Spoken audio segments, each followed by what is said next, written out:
మీనా ప్రభావతి విషయంలో ఎందుకు అంత సీరియస్ అయిపోయింది? చాలా రియాక్ట్ అయిపోయింది. ఎందుకంటే ప్రభావతి తన చెల్లి గురించి చాలా తప్పుగా మాట్లాడింది. సుమతికి, రవికి మధ్య ఏదో ఉందని, నువ్వే కావాలని వాళ్ళిద్దరి మధ్యన ఒక బంధాన్ని క్రియేట్ చేస్తున్నావని, మీ అమ్మ ఎటు నిన్ను వదిలిచ్చేసుకుంది కదా రూపాయి ఖర్చు లేకుండా, అలాగే మీ చెల్లిని కూడా మా ఇంటి మీదకి తోసేద్దాం అనుకుంటున్నారా?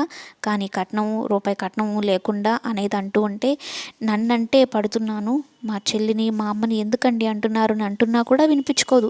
చాలా తప్పుగా మాట్లాడుతుంది. మీ నాన్న ఇద్దరు ఆడపిల్లల్ని ఎందుకు కన్నాడు, మా మీద వదలడానికా? అలాంటప్పుడు ఎందుకు కనాలి అన్నట్టు మాట్లాడుతూ ఉంటుంది. మీనా ఆ మాటలని తట్టుకోలేక, ఇక చాలా ఆపండి అత్తయ్య గారు అని, ఎందుకు నేను ఇంకా బతికే ఉన్నాను ఈ మాటలు విని అని పరుగున గుడికైతే బయలుదేరుతుంది. సుమతి తెచ్చిన ఆ పూలను కూడా విసిరి కొట్టేస్తుంది ప్రభావతి. ఇక మీన ఆవేశం, కోపం చూసి పార్వతమ్మకి భయమైపోతుంది. ఏమైపోయిందో ఏమో, మీన ఇంతలా రియాక్ట్ అవుతుంది, అక్కడ ఏమైందో కూడా చెప్పడం లేదే అంటూ కన్నతల్లి మీనాను చూసి చాలా బాధపడుతూ ఏడుస్తూ ఉంటుంది. బావకు ఒకసారి ఫోన్ చేయవే, ఏం జరిగిందో ఏమో, ఇదేంటో ఇలా ఉంది అని సుమతికి చెప్పడంతో సుమతి బాలుకు ఫోన్ చేయడానికి